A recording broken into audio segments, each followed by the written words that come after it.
Bienvenidos a un nuevo episodio de Desacato con Sam. Yo soy Sam, una estudiante de Derecho con gusto por temas conflictivos.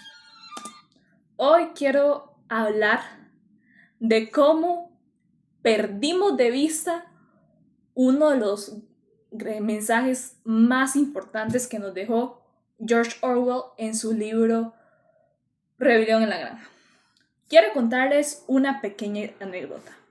Yo tenía 13 años y yo me creía sumamente inteligente y me juntaba con gente más grande que mí. O sea, yo tenía 13, mis amigos tenían entre 15, 16, 17 y yo recuerdo que con este grupo de amigos yo me juntaba a hablar de lo injusto que era el sistema, de cómo todo estaba mal con la sociedad y de cómo los políticos no sabían nada y de cómo la sociedad estaba cayendo y cómo era tan injusto que no existiera nada mejor. Luego, una de esas amistades empezó a hablar de ciertas ideas un poco más radicales, no voy a decir exactamente de qué tipo, pero yo en todo lo que podía pensar era ¿a quién no le gusta ser rebelde? ¿A quién no le atrae la idea de oponerse a un sistema?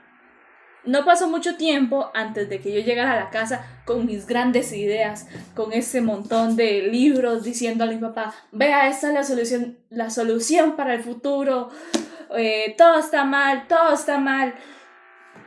A los 13 años, la gente pasa alguna gente pasa por una etapa de Lisa Simpson. Yo pasé por eso. Mi papá, que trabajaba toda la semana metido en una oficina y sin mucho tiempo para discutirme, pero con una biblioteca muy seleccionada, su solución fue simple. Tenga, léase esto y hágame un pequeño ensayo de lo que su cerebrito entiende. ¿Ok? Eso me obligó a leer a mí este libro de Rebelión en la Granja de George Orwell.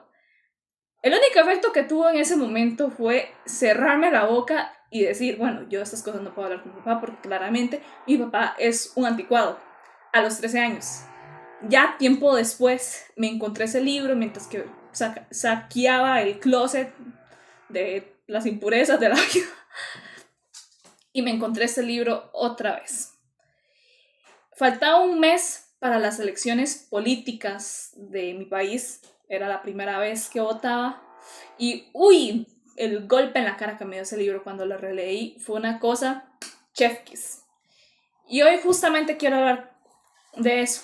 De cómo George Orwell planteó la teoría de la falsa oposición y es algo que perdemos de vista. Y no saber de la teoría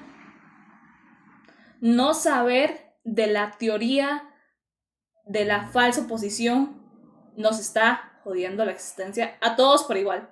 Ya sean de izquierda, ya sean de derecha, ya sean de Guatemala, ya sean de Panamá, ya sean de Europa, de Marruecos, de donde sea, no saber esa teoría nos está arruinando. Y para eso quiero tirarles un poco de contexto.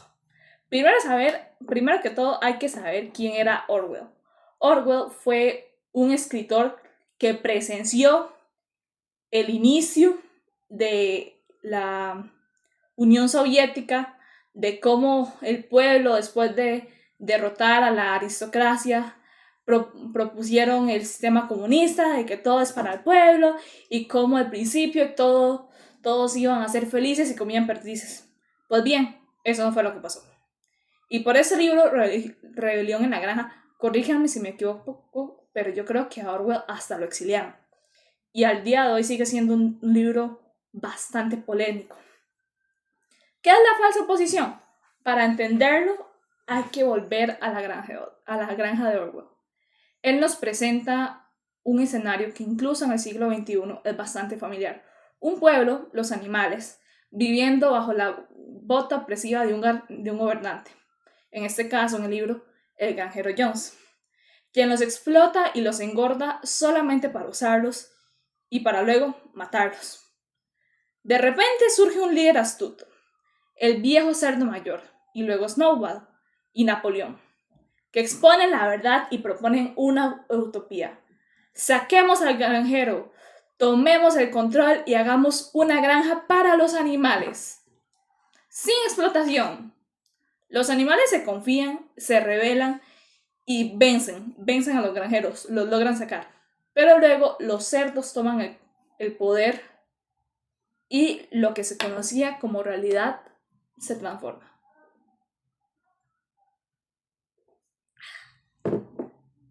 Los nuevos líderes crean unas reglas que se supone que protegen a todos los animales. En la teoría protegen a todos, pero en la práctica realmente protegen más a los cerdos, ese grupo de animales que se hicieron con el poder. Y cada vez que alguien se quejaba, argumentaban, quieren que el granjero Jones vuelva, él es el verdadero villano, nosotros somos su única salvaguarda. Y hay que tomar en cuenta que esta versión de siempre estar culpando a los enemigos del pasado sin señalar a los nuevos es algo que Orwell también aplica en 1984, uno de sus libros más famosos mundialmente. Todo esto este libro como tal, fue una sátira a la Unión Soviética. Pero eso no se queda aquí. Este patrón se siguió replicando alrededor de la historia. Tenemos a Fidel Castro en Venezuela, Hugo Chávez en 1999, y básicamente movimientos de escala que al principio eran socialistas, comunistas, de izquierdas, que primero decían, vamos a liberar al pueblo, y cuando ya tenían el poder, las reglas cambiaban. Pero quiero destacar que esto no es algo solamente exclusivo de movimientos socialistas, comunistas. Esto también se puede ver reflejado en regímenes dictadores, que al principio iniciaron como conservadurismo un poquito más cerrado, más hermético, y que eventualmente se radicalizó y terminó siendo una dictadura. Esto no es de izquierda a derecha, esto es universal. Esto es demasiado universal, más bien dicho. Ok, esta falsa posición que se plantea ahí de políticos que pretenden separar al pueblo y que realmente no lo son, tiene 3 características fundamentales que se pueden identificar independientemente el tiempo, el país, el sistema actual. Y es básicamente, en primer lugar, se proponen soluciones mágicas sin base histórica real. Se plantean propuestas sumamente atractivas que ignoran por completo el contexto técnico, jurídico, financiero del país. ¿A qué me refiero? Son promesas que se destruyen al primer día de aplicarse. Si están ofreciendo en un país un sistema hipermoderno de trenes eléctricos para hacer la vida más fácil a todo el mundo en un país, pero ese mismo país es un lugar donde apenas si llega la luz,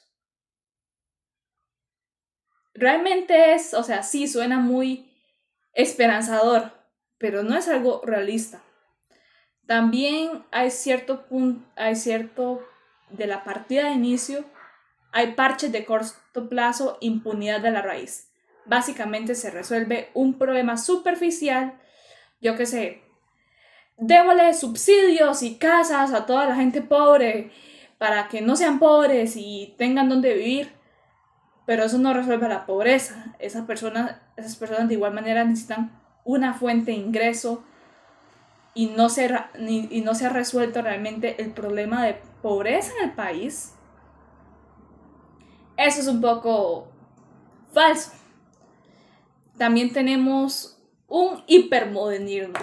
Y aquí es donde, si quieren tirarme al fuego, tírenme al fuego, pero donde hay un movimiento social, en redes sociales principalmente, donde muchas veces se idealiza de forma extrema esta ideología política, ya sea izquierda, derecha, centro, de la carretera, independientemente, se radicaliza, se idealiza al punto donde no se cuestiona y básicamente dan una apariencia estética muy bonita. sí, hay una cultura rebelde o siempre frases típicas como, no, es que esto es la verdad absoluta, o sea, pero realmente no hay planes viables sobre esto. Es algo que en la teoría se ve muy bien, pero en la realidad es completamente inservible. Por eso se llama falsa oposición, porque la oposición que se crea ver a un sistema predeterminado es completamente falsa, no existe. Lo que hacen estas ideologías es dar esperanza a la gente, es agitar las aguas, crear divisiones, pero en ningún momento hay una solución real a lo que sucede a nivel político en el país.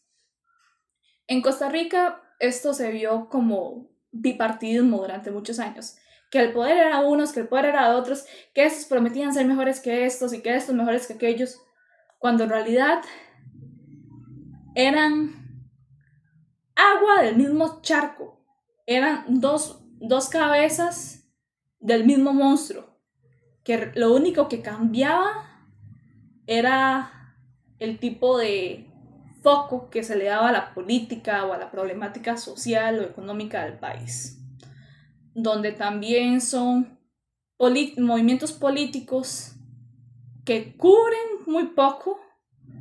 Yo qué sé, he escuchado mucho este debate de es que izquierda apoya más a la parte humanitaria y el capitalismo más a la parte financiera, por lo tanto el conservadurismo es mejor que el izquierdismo porque apoya la parte financiera, que es la raíz de todos los problemas, o viceversa, que la izquierda es mejor que la derecha porque esta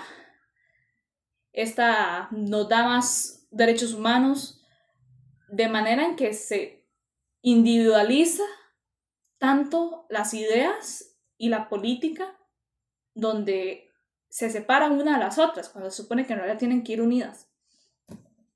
Yo recuerdo que cuando yo iba a votar, después de haberme leído el libro, mi pregunta no fue quién me cae mejor, quién me gusta más, qué ideas me gustan más, sino a ciencia cierta, mi pregunta fue, después de leer el libro, ¿quién tenía una solución más realista a los problemas actuales que había en el país?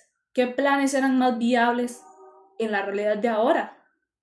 No es lo mismo que planteen tener un tren eléctrico en un país que ya está súper desarrollado, que tiene sistemas eléctricos súper buenos, que todo en el país está relativamente, o sea, que ya no es una problemática. Ok, si me dicen, vamos a construir un tren eléctrico que recurra de costa a costa, lo veo realista, pero si aplican lo mismo a un país que apenas está logrando que le lleven electricidad a todas las personas, lo veo bastante inviable. Y esas realidades son lo que ignora la falsa oposición. Un partido de falsa oposición siempre va a ser idealista, siempre va a apelar a las emociones, a la esperanza, a las creencias ya preestablecidas de la gente, y de esa manera no lo cuestionan. Creo que el comentario más sano que he escuchado respecto a la teoría de la falsa oposición, entre otros videoensayos, en el mismo análisis de Orwell, es qué tan dispuestos están sus líderes a que usted los cuestione, y con bases. Porque parte del motivo para que un partido político tenga fundamento es que pueda ser cuestionado, pero que esos cuestionamientos no sacudan la base sobre la que está construido. ¿Me entienden? ¿No me entienden? ¿Yo me entiendo? ¿Dios me entiende? Es un tema a discutir. Bueno, para finalizar el video, porque nadie tiene un lapsus de atención que dure más de 20 minutos, siendo realista, les voy a dejar mis fuentes, libros que pueden buscar, que hablen sobre todas estas teorías. En primer lugar, George Orwell, Rebelión en la Granja. Ese libro lamentablemente lo presté y no me lo han devuelto, entonces agarremos este como si fuera. sí, juguemos con eso. También tenemos a Noam Chomsky, Manufacturing Consent, el consenso manufacturado, que es básicamente, él explica cómo el sistema delimita estrictamente el espectro del debate aceptable. Y a Chantal Mouffe, en torno a la agónica política, explica cómo el populismo actual tiende a crear una frontera moral. Y para terminar de conectar esas ideas, básicamente la falsa oposición es populismo, pero ese populismo puede venir de cualquier parte. También tenemos menciones de honor, 1984. Leer esos libros en conjunto, comparándolo uno con otro, creo que dan una noción más grande de todo lo que es la falsa oposición, de cómo las dictaduras funcionan en su base, pero eso ya es tela para cortar en otro video. Mientras tanto, gracias por ver el video. Esto es Desacato con Sam. Que no se les olvida suscribirse. Y por favor, estoy atenta a temas que les gustaría que explore a nivel político, sociopolítico, social. Y por favor, háganme publicidad. Gracias. No, gracias.